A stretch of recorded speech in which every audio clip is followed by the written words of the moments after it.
Nakita nyo to, isang paketing bacon po ito. Napiprituhin ko hanggang sa matusta. Ito gusto nila eh. Gagawa po tayo ng pasta. Unahin po muna natin tong bacon. Hayaan muna dyan ha. Takpan muna natin at nang hindi na maglinis ng kusina. Okay na ito ha. Tignan nyo. Pinanonood tuloy ako ng aso habang nagluluto ako ng bacon. Sandali lang. Ang dami pong mantika nitong galing sa bacon, no? Naku eh, hindi maganda to sa katawan. Tatanggalin ko ha. Magtitira lang siguro tayo ng mga 3 kutsara. O, nilagyan ko po ng maraming bawang.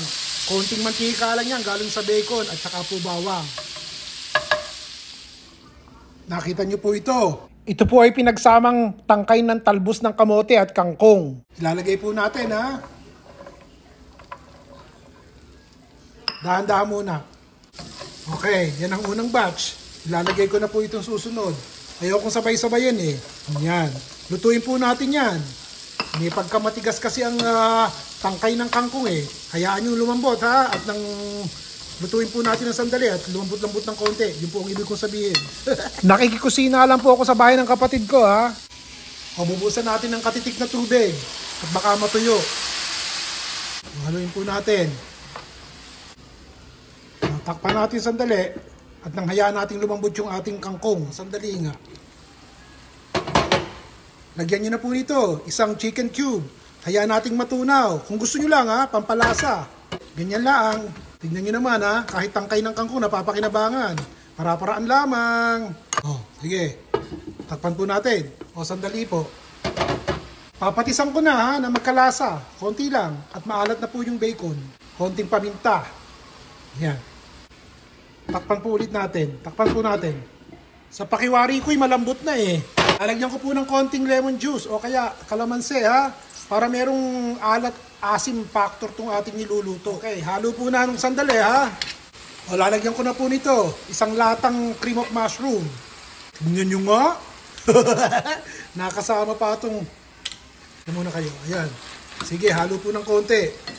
O, kangkong lang yan. Tsaka cream of mushroom. So, abo. Kayo na. Sandali lang. Hindi ko po nakuna nung ako'y gumagawa ng pasta nung nakikikusina ako sa bahay ng kapatid ko.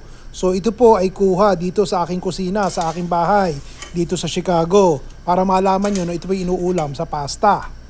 Nilagyan ko po ng katitik na tubig itong lata. Sayang eh, simutin natin. Bantuan nyo ng tubig. Pagkatapos, oh ayan, sige. Halo. Aba, masarap yan. Tingnan nyo nga. O, ito po bacon. Kumukulo na eh. Lagay na po natin.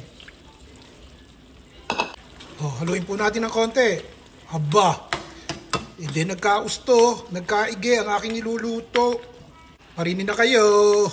Masarap po ito. May nakita akong chicharon. Ilagay na natin ng kaunti. May bacon na. May chicharon pa. Bahala na po kayo. Tignan nyo muna yung resulta ng laboratory nyo ha. Bago kayo kumain ito. Kung gusto niyo pong matikman to, dito na kayo sa harapan at dumaan. At sasalubungin ko kayo dito sa Intersuelo at nang matikman nyo kahit kaunti lang itong aking niluto. Okay naman po eh, masasarapan kayo. O yan na. Sana po nagugustuhan nyo mga niluluto ko. O paano, sa susunod po uli, si Ron Bilaro.